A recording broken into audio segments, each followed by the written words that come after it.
Good afternoon. The city is under a winter storm warning with potentially hazardous conditions expected throughout the day. People are being urged to be careful on the roads as the forecast is calling for a mix of snow, ice pellets, and freezing rain.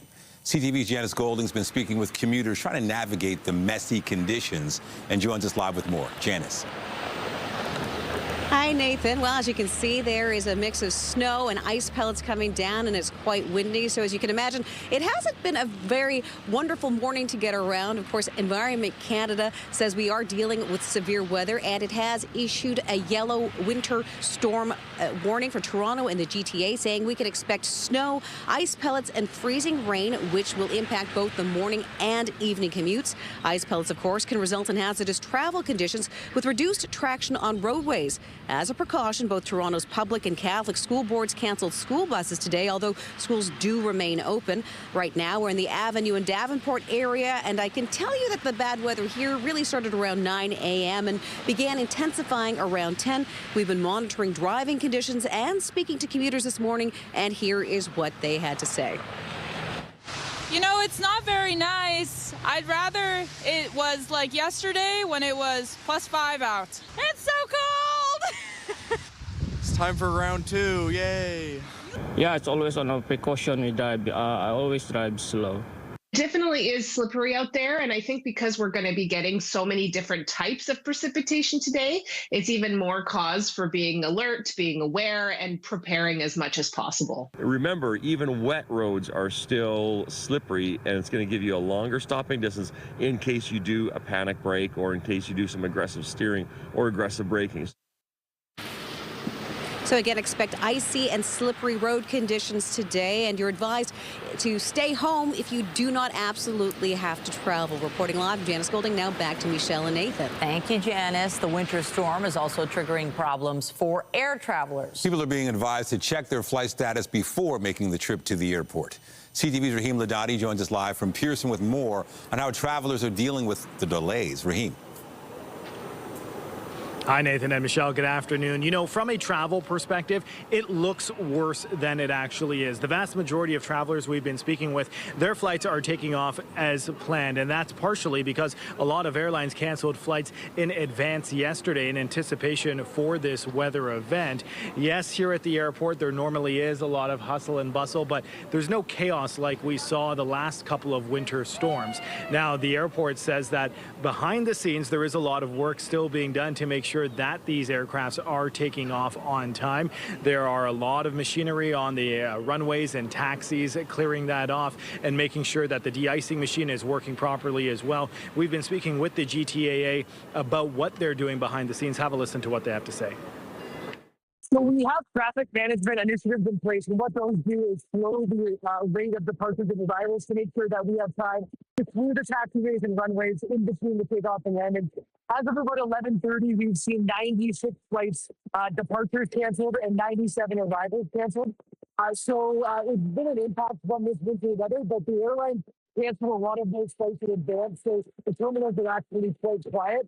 But it's full staffing here at the de-icing facility, and it will continue to be that way for the day. Snowplows continue to be in taxiway and runway circuits to keep all the surfaces clear, but it's going to be a lot of work, and it's going to continue throughout the day. The one thing I will say is that if you are coming to Terminal 1 departures and someone's dropping you off, the lead up to the terminal has slowed down significantly because of the weather and the slush and the snow on the ground. So give yourself extra time there, and certainly make sure to check your flight status before coming to the airport. Reporting live, I'm Rahim Ladhani. Nathan and Michelle, I'll send it back to you. All right. Thank you, Rahim. Today marks the first time the recently opened Eglinton Crosstown LRT will be operating in these winter conditions. So far, there have been no issues reported with the light rail line. CTV's Beth McDonnell has been speaking with commuters taking the line today and joins us live with more. Beth. Yes, Michelle, I'm at the stop O'Connor, which is near O'Connor and Pharmacy, and of course intersects with Eglinton. And one thing I will tell you about the storm today, it is not very pleasant waiting for the LRT in this storm. If you step out, there is ice and snow coming right into your face, so you really need to tuck in behind these barriers for protection. This is the 11th day of service for the Eglinton LRT, and one thing that people are concerned about is how this line is going to hold hold up in bad weather, especially after a snowstorm shut down Line 6 on Finch West earlier this winter. There are some questions around if there's a problem on the above ground section of the Eglinton LRT. What's going to happen to the timing of trains along the line, and especially for the underground section? So far, speaking today to people, they seem to have confidence in the LRT getting them to where they need to go, even if it's hard to wait outside. With the wind, not very pleasant. But again, I just have to deal with it. It's not fun, but if this is how they design it, I just have to deal with it. They've been planning for like 50 years or so. I think they would have expected something like this. It's not a new, it's Toronto, right? Like winter's always here. So. I don't know about the weather, where we're gonna see this afternoon if I could go home. It's good. It's really good. Mm-hmm. Sometimes it gets delays, but overall it's pretty good. So far, trains seem to be running smoothly and on time. We're going to be here along the line checking things out, seeing how everyone is coping during this storm. Reporting live, I'm Beth McDonnell. Nathan, back to you. All right, thank you, Beth. And here's another live look at the city this afternoon. The hazardous conditions are expected to continue throughout the day and into the evening. You know, early this morning, it didn't seem so bad, but things really did change throughout the afternoon. Lindsay Morrison has a look at the current conditions. Lindsay. Yeah, Nathan, things got off to a little bit of a slow start early this morning, but conditions, yes, as you've been seeing, deteriorating quickly out there. And a close look at our satellite and radar shows us exactly what we were expecting. Different types of precipitation, and depending on where you are either getting snow, so those are the areas in blue, Toronto north toward Newmarket, and for much of Durham region, we've been seeing some ice pellets. I could hear them bouncing off Beth's jacket there. So a little bit noisy for the north end of the GTA, in the north end of Mississauga and Brampton. We're going to widen things out a little bit so you can see the freezing rain. Those are the communities in pink. North end of Hamilton extending over toward London, and certainly in the Cambridge area, you're getting some freezing rain right now. And the northern leading edge of this system pushing into areas like Barrie and Peterborough with some snow as well. So this is a very temperature sensitive system. So depending on your temperature, that helps determine what type of precip you're getting. So it's +1 in Niagara Falls, where we've been seeing some rain, 0 right now in Toronto, but -3 degrees in Barrie and Peterborough, where that snow continues to fall. Freezing rain warnings, and it's an orange level alert for some communities, including Guelph, for example. We remain under a winter storm warning in Toronto, and there's the snowfall warning for areas north and east of here. It is windy with strong gusts coming out of the east today. Here's your day at a glance. The temperature is going to fall from 0 to about -2 this afternoon. So a messy mix expected to continue through the rest of the afternoon. Improvements come this evening. We'll talk all about it in your weather forecast coming up. For now, Nathan, back to you. Thank you, Lindsay. 4 of the city's warming centers are open in response to the conditions. 2 are downtown on Elizabeth and George Streets. 1 is in North York near Yonge and Finch, and the other one is in Scarborough on Scarborough Golf Club Road, south of Ellesmere. The warming centers provide a place for vulnerable residents to rest and have a meal. One person was sent to hospital following a shooting in North York overnight. Police were called to the area of Jane Street and Driftwood Avenue just after midnight for reports of a shooting. They found a man suffering from gunshot wounds. He was taken to hospital in life-threatening condition. However, police now say his condition has stabilized. Investigators have not provided any details at this point about possible suspects. They're asking anyone who might have information to come forward. A third complainant will testify today at the sexual assault trial of billionaire businessman Frank Stronach. 2 complainants, both women in their 60s, have testified since the trial began last week. Yesterday, a complainant who cannot be identified testified about her experience with Stronach after being fired. She says she was invited to his harborfront condo, and after insisting on leaving, she claims that he groped her. Stronach's defense pointed out that there was new information in the complainant's testimony. The 93-year-old has pleaded not guilty to 12 charges over alleged incidents dating back to the 1970s and 90s. A woman was sent to hospital following a 2-vehicle crash on the Lakeshore overnight. This happened shortly after midnight in the area of Lakeshore Road and Burlington Street. Paramedics assessed 2 people at the scene and transported 1 woman to hospital with serious injuries. The cause of this crash is still under investigation. The province and city are marking a milestone in the construction of the Ontario line. The Ontario line will transform how people move across our city. Over 15 kilometers of new subway, getting hundreds of thousands of Torontonians where they need to go faster and more reliably. This is what happens when you collaborate municipally, provincially, and federally. And yes, I'm going to buy the mayor a blue jacket instead of the orange one, but I don't care about political red. Well, kind of okay, red, a little red-orange. I'm getting you a blue one either way. But I also want to recognize Michael Lindsay from Metrolinx. You're doing a great job, Michael, and all the industry leaders who have joined us today. I want to thank everyone from the TTC as well. The province is breaking ground on a 3-kilometer stretch of track which will connect the Don Valley, Flemington Park, and Thorncliffe Park stations. Ground has also been broken at Cosburn Station. The province says work on this part of the Ontario line will support 4,700 jobs during construction and bring nearly 230,000 more people within walking distance of transit once it's completed. Still to come on CTV News at noon, Canada's new ambassador to the United States has officially moved into the role. We'll have more on his efforts to improve relations south of the border a little later in the newscast. And while we're dealing with wintry conditions in the city, our ball club's preparing for the upcoming season in sunny Florida. CB24's Melissa Duggan joins us live now from Dunedin with the latest from Blue Jays spring training. And, you know, we've been hearing about how relaxed and loose this team is. Are they getting a bit more intense now as they get closer to their first, spring training game?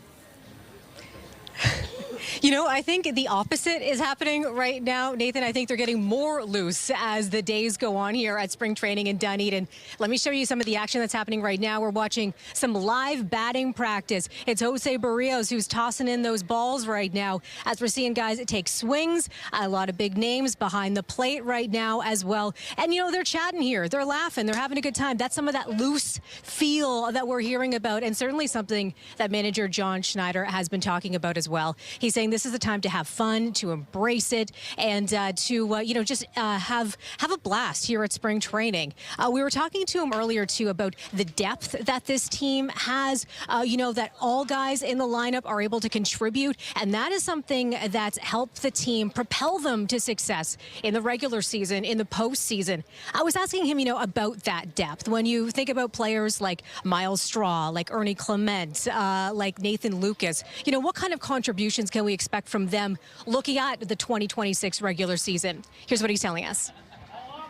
I think we really leaned into, using everyone last year. 26 guys, and then there's guys that are in the minor leagues that aren't part of it, and then they're coming up and they're welcome with open arms. So right now it's kind of weird where or I shouldn't say weird, unique that we have some depth on our major league roster even, which I think good teams have, and it promotes competition. I think that's a really good thing throughout spring training and the season, and we've done a really good job of identifying guys, position players and pitchers that have specific skill sets that we think we can build on and that can come up and help us.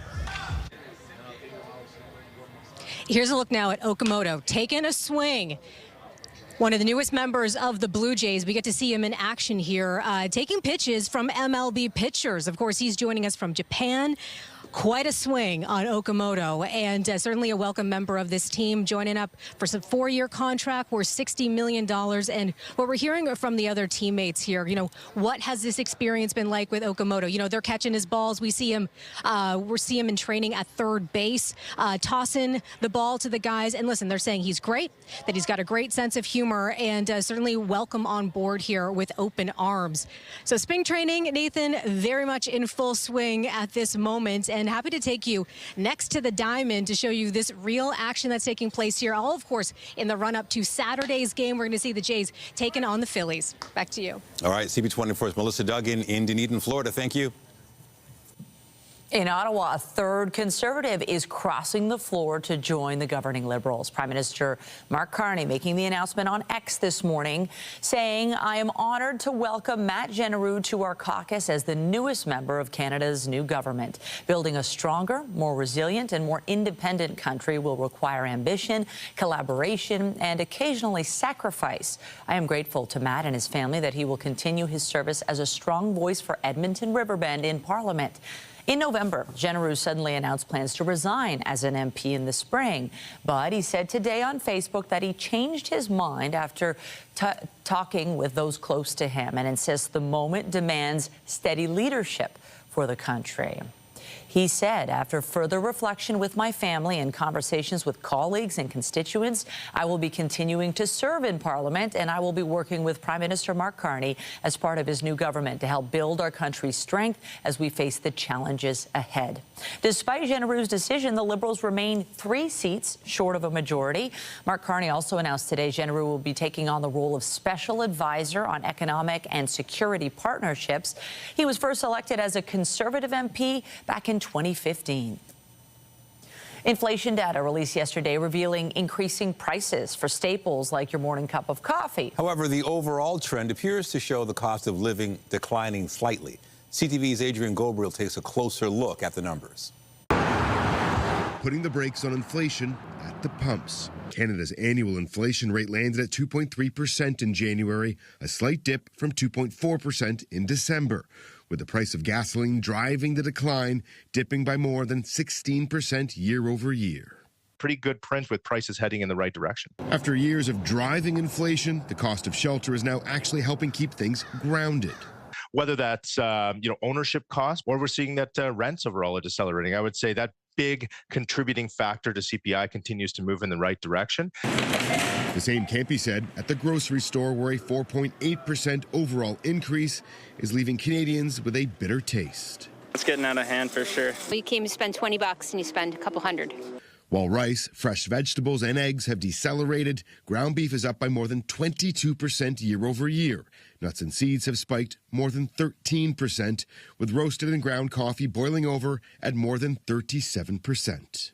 It's products that are affected by specific circumstances that are driving prices up. Coffee yields, according to one economist, are being impacted by climate change. Droughts in recent years have in part led to Canadian farmers reducing their number of cattle to a near 40-year low.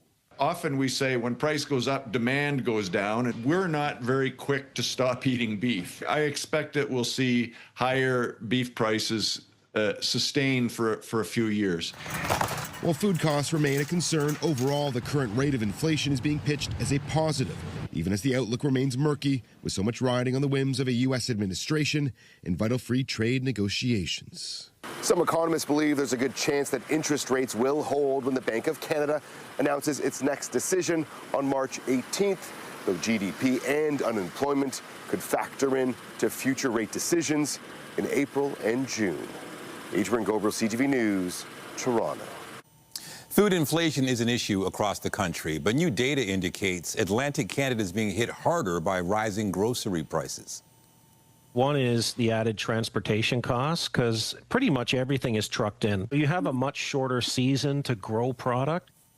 While overall inflation dropped to 2.3% in January, food inflation rose to 7.3%. That's compared to 6.2% in December. Potatoes, ground beef, and coffee are more expensive in Atlantic Canada than they are in Toronto or Vancouver. Conservative leader Pierre Poilievre is distancing himself from comments made by one of his MPs, Jamil Jivani, who represents the riding of Bowmanville, Oshawa North, called Canada's reaction to U.S. President Donald Trump's tariffs an anti-America hissy fit. Well, he speaks for himself, and I speak for the party. Jivani made the comments to right-wing U.S. media outlet Breitbart after making a solo trip to Washington to meet with senior U.S. officials. He called his conversations productive. Poilievre says he has spoken to Jivani following the trip. The Conservative leader says his message is that Canada needs to focus on what it can do at home to increase leverage in trade negotiations. My view is that he represents a riding that has been disproportionately impacted by the dispute. He's from just outside of Oshawa. 1,200 Ottawa-Oshawa residents have lost their jobs, in part due to the tariffs. And I think that it's necessary for all MPs to use all the connections and work that they can in order to overturn the tariffs and protect Canadian jobs. So I encourage all MPs to fight the tariffs and stand up for Canada. Jivani is a friend of U.S. Vice President J.D. Vance. The pair went to university together, and Jivani helped run a charity organization founded by Vance between 2016 and 2018. Canada's new top diplomat in Washington has officially taken on the role of ambassador to the United States. Mark Wiseman presented his credentials to U.S. President Donald Trump yesterday. Wiseman is a global investment banker and a longtime friend of Prime Minister Mark Carney. He's looking to help Canada address U.S. tariffs ahead of a review of the Canada-U.S.-Mexico trade agreement later this year.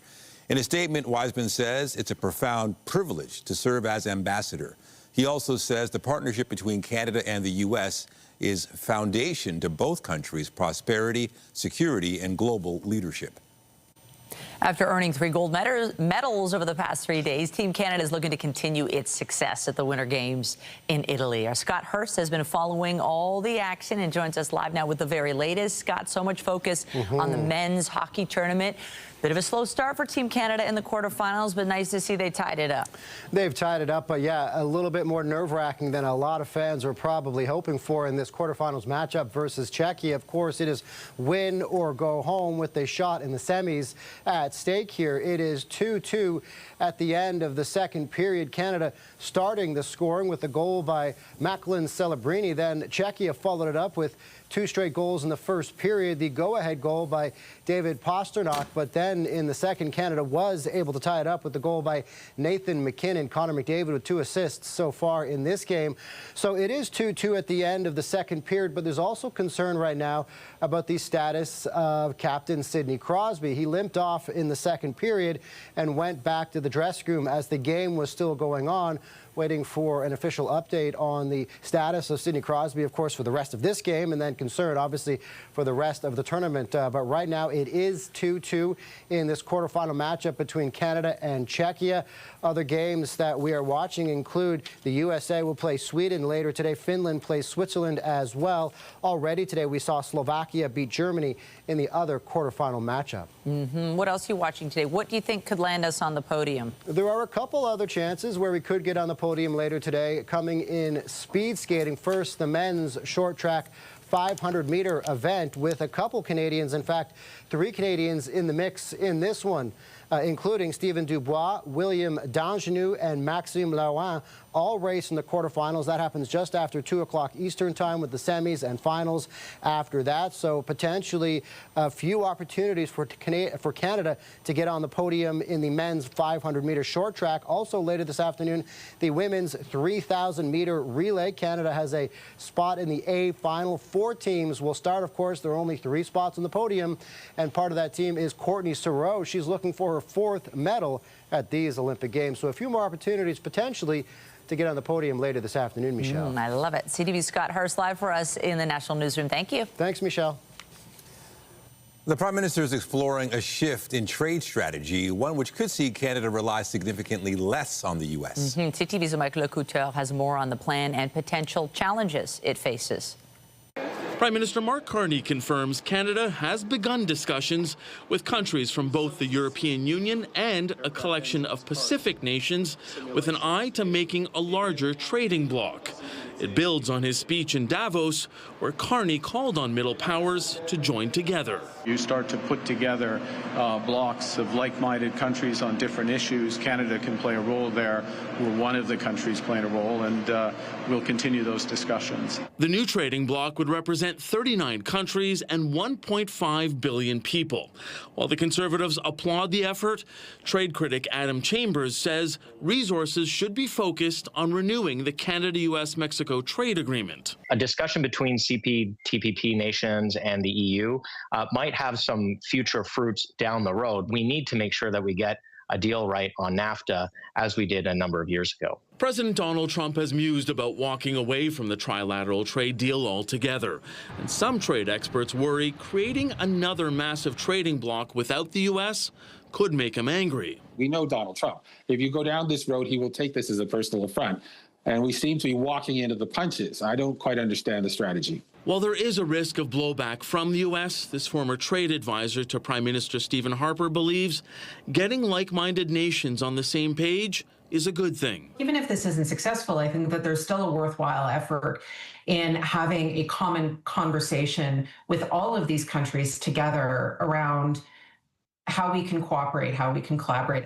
Trade experts also point out there are still elements of the Canada-EU free trade agreement which have not been ratified by European countries. So while there are discussions about a new trading bloc, we're still a long way from striking a deal. Mike Lecouteur, CTV News, Ottawa. In Geneva, a second day of peace talks between Ukraine and Russia has ended with no breakthrough.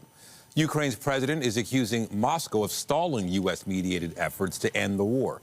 Volodymyr Zelensky says Russia is trying to drag out negotiations that could have already reached the final stage. Ukraine has faced repeated pressure from U.S. President Donald Trump to agree to a deal that could mean significant concessions.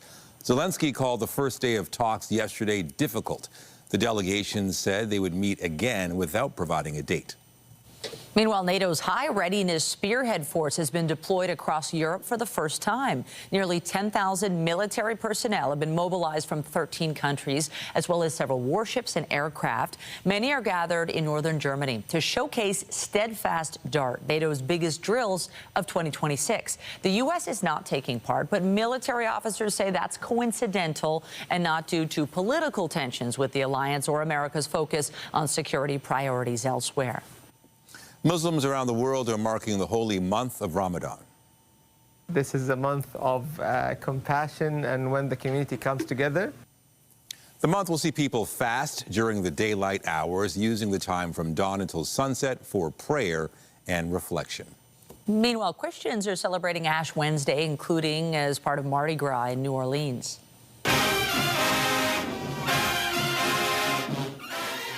Revelers filled the streets yesterday to mark Shrove Tuesday. Meanwhile, today is Lent, which marks a 40-day period of fasting. Lindsay.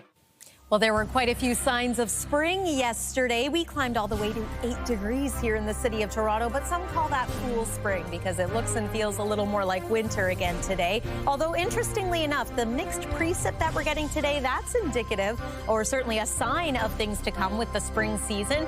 Here's a look at how we get these different types of precipitation, and it has everything to do with the warmer air aloft in the atmosphere. Often things like freezing rain and ice pellets get mixed up, but we're seeing a little bit of everything today. Here's a look at your afternoon drive. Some areas are going to dry out by around 5 p.m., so that's a good thing.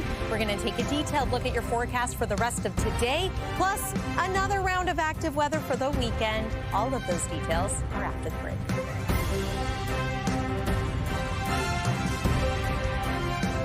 When you see it happen, send it to CTV News.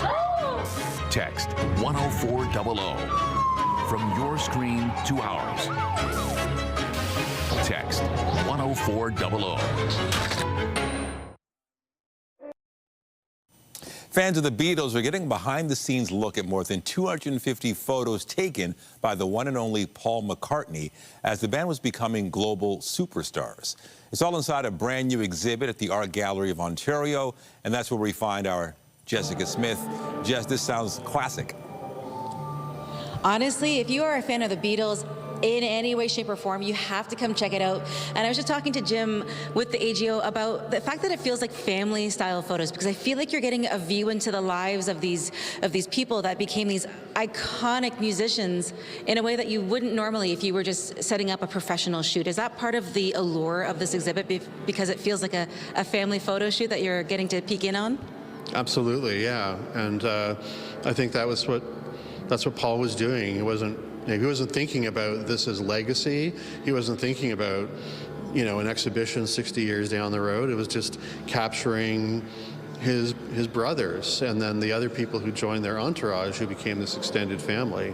Yeah. It is really cool to kind of see this lens of right as this band that became so iconic and global superstars as they're taking off.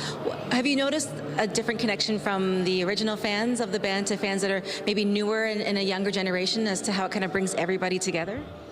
Well, I mean, the bulk of their original fans were screaming girls in a way, and in a way, but it was more than that. But that was, at the live shows, and that's why that got very tired for them. They withdrew from that after 66, and I think their fan base kept growing too, and they.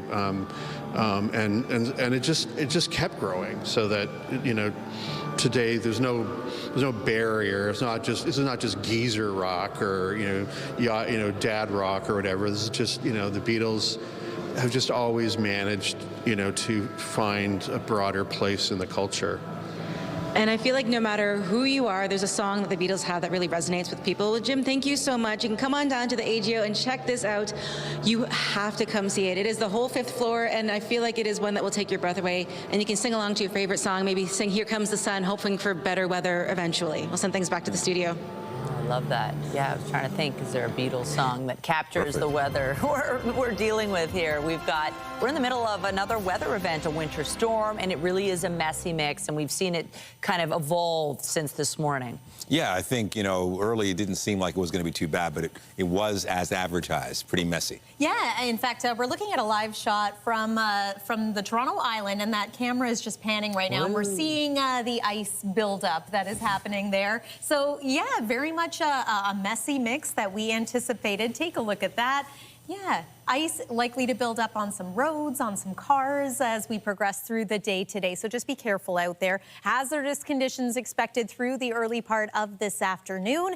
And here's a look at what you can expect for the rest of the day and into the weekend. Weather is brought to you by the Presler Law Firm. Injury lawyers, you don't pay unless they win. We'll begin first, though, with a look outside. And depending on which part of the GTA you're in, you're right, it may not be feeling quite as bad as some of these other powerful winter storms that we've had so far this season. It is nice not to be picking up 50 centimeters of snow. And it is nice that some of the areas, even under the freezing rain warning right now, are seeing a little more in the way of snow. That could be a bit of a relief. Makes for a less dangerous situation overall. Winter storm warning remains in place for Toronto proper. We've got snowfall warnings to the north and to the east. And depending on which part of the snowfall or the rainfall, freezing rain, I should say, warning you are in, it's either an orange level alert or a yellow level alert. We're starting to see a little more in the way of freezing rain. So those are the areas in pink. Do want to point out that we've got some heavy rain happening in southwestern Ontario and around Niagara Falls. The purple that you see here, that's usually indicative of some mixing, usually in the form of ice pellets. And then we do have some snow, heavy wet snow impacting parts of Toronto. And again, areas to the north and to the east. Nice close shot there. We'll show you the mixing line happening around the city of Burlington, for example, right now, as well as in and around Oakville. By the time all is said and done, we anticipate another couple of centimeters of snow and ice pellets accumulating for Toronto.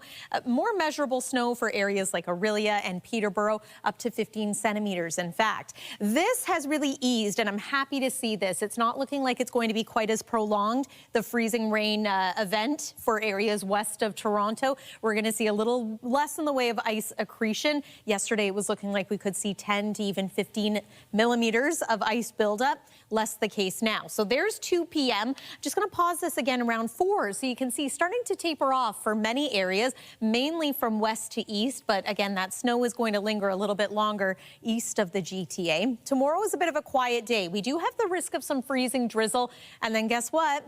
Another messy system moves in for Friday, first with some rain and then likely a changeover to some snow. Winds are strong right now coming out of the east. They are going to ease somewhat as we make our way into the night tonight. We're still holding at 0 this hour in Toronto. It's a little bit cooler for areas north and a little bit milder south. Overnight tonight, holding steady near 0 in Niagara, but dropping to -6 degrees in and around Bancroft. There's tomorrow at a glance, a mostly cloudy day with, again, the possibility of some freezing drizzle. There's our next round of active weather for Friday, and Saturday looks to be a little unsettled as well. So winter certainly hanging on. Nathan and Michelle, I'll send it back to you. Thank you, Lindsay. Still to come, federal workers in need of childcare are expressing concern about Ottawa's new back-to-office mandate. We'll have more on the issues they're raising when we return.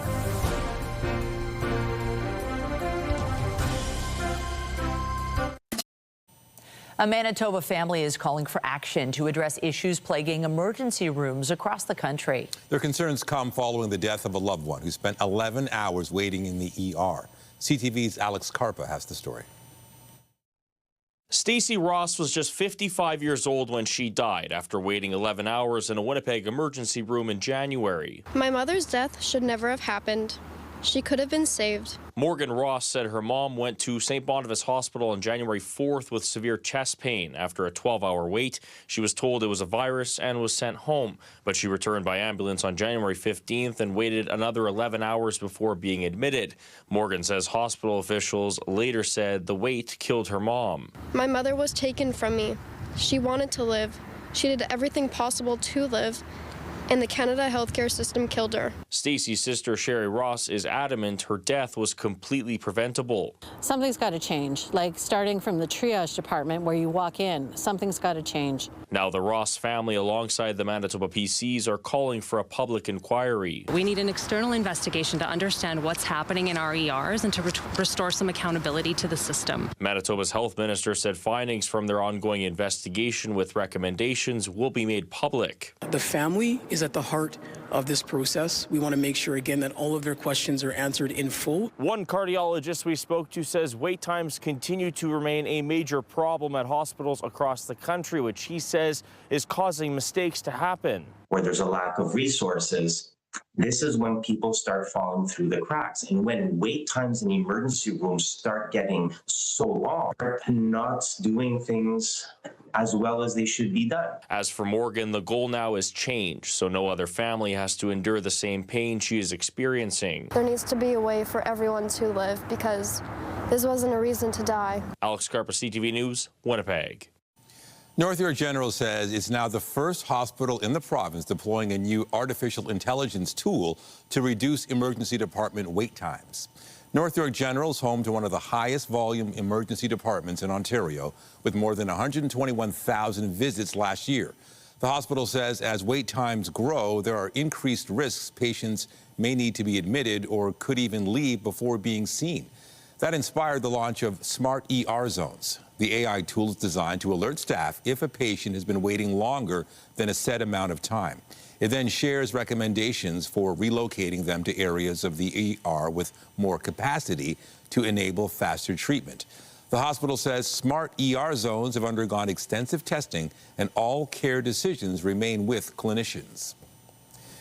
The new return to office mandate, along with planned job cuts, are creating uncertainty for many public servants, particularly parents trying to secure childcare. CTV's Caitlin Wilson spoke with a mom in Ottawa who says the changes may force her out of the public service completely. Brooklyn Holmes is on maternity leave with her 3-month-old son. She isn't set to return to work at Employment and Social Development Canada until the fall, but already she doesn't know if she'll have a job to go back to.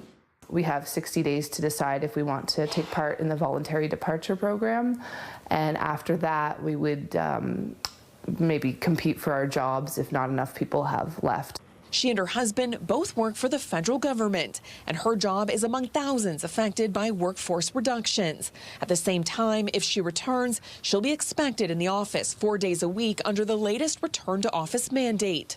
Right now, trains are breaking down, buses are running off schedule, so I'm worried about whether or not I'm going to be able to get to work on time and then also get to daycare and school drop-off and pick up on time.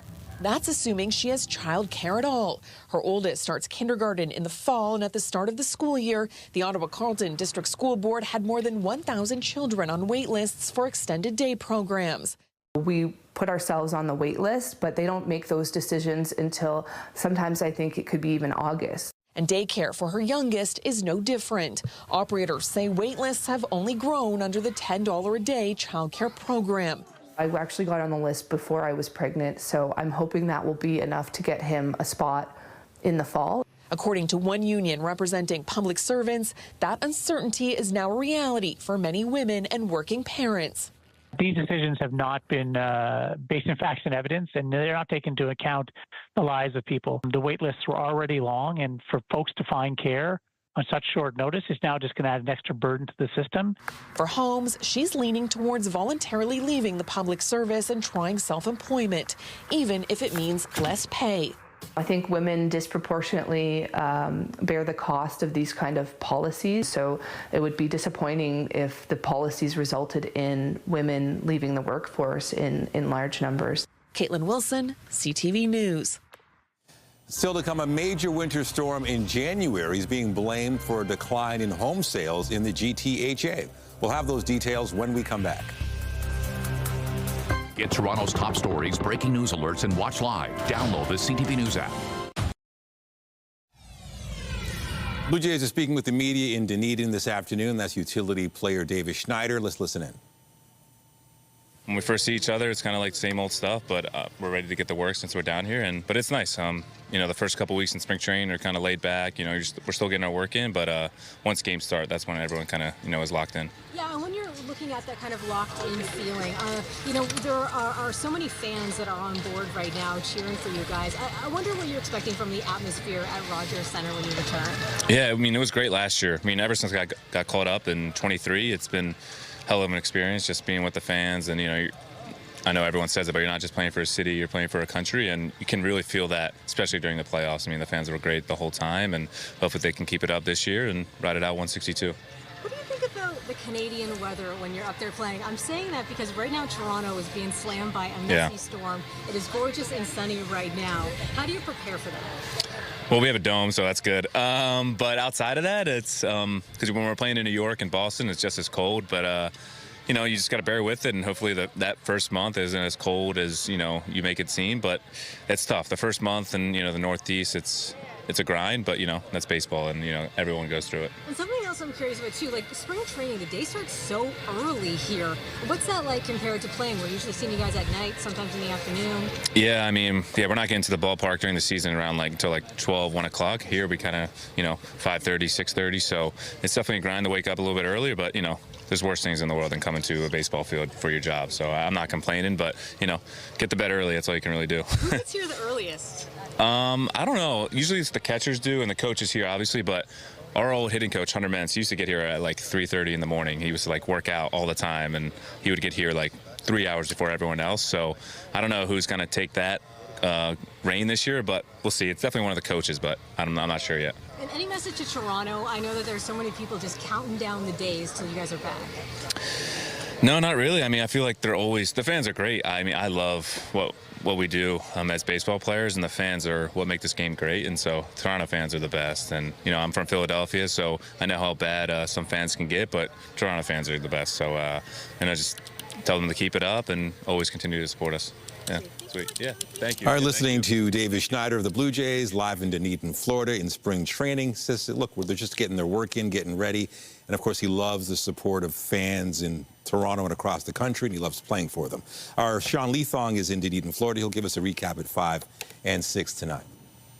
The massive winter storm that hit the GTA last month appears to have had a major impact on home sales. The Canadian Real Estate Association says home sales in January fell by more than 16% compared to last year. The association says the drop was driven primarily by the Greater Golden Horseshoe and Southwestern Ontario, suggesting the decline was potentially driven more by the storm than lower demand. Meanwhile, the national average sale price last month was nearly $653,000. Down 2.6% compared to last January. You're watching CTV News at noon as we monitor yet another winter storm this hour. Stay with us for the latest details.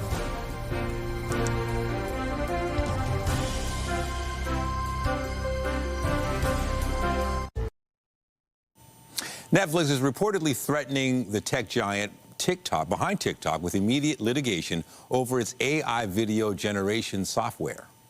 This is not over. Not by a long shot. That's a moment from the recently released final season of Stranger Things. It's one of several copyrighted properties that Netflix is alleging were improperly copied by Seedance 2.0, which is owned by ByteDance. Now, Variety reports Netflix has joined other studios in filing suit against the Chinese tech giant, calling the video generation tool a high-speed piracy engine. The company has said it will add guardrails preventing copyright abuse or the recreation of actors' likenesses. A winter storm warning is in effect. A lot happening weather-wise. Lindsay, what do we need to know? Well, we need to know that this wet snow looks like it's going to continue for Toronto specifically, but I want to take one more look at the satellite and radar because, again, depending on where you are, you might be seeing a different type of precip outside your window. We've got some ice pellets impacting the Oakville area. North toward Milton, we might be seeing a little more now in the way of freezing rain there. Certainly the case around Guelph and Kitchener-Waterloo and back toward Cambridge.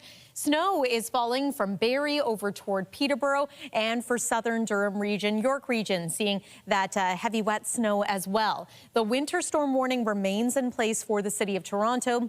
We've got freezing rain warnings to the west and snowfall warnings to the north and to the east. As the temperature falls tonight, we're going to see many areas transition over to some wet snow. Into the overnight, we're hanging on to the chance of some light freezing drizzle, but at that point, the majority of the precip from this storm will be finished. Tomorrow's forecast daytime high +2, mostly cloudy skies, a little bit of a break between the systems because we've got another storm that looks to impact us on Friday. Maybe not quite as impactful as this one, but one we're going to watch for sure. Nathan and Michelle. All right, thank you, Lindsay. And that's it for CTV News at noon. Remember, you can get Toronto's breaking news all day long on CP24 and at ctvnewstoronto.ca. For Lindsay Morrison and the whole team here, have a pleasant afternoon. I'm Michelle Dubé. And I'm Nathan Downer. Be sure to join us later for CTV News at 5 and 6.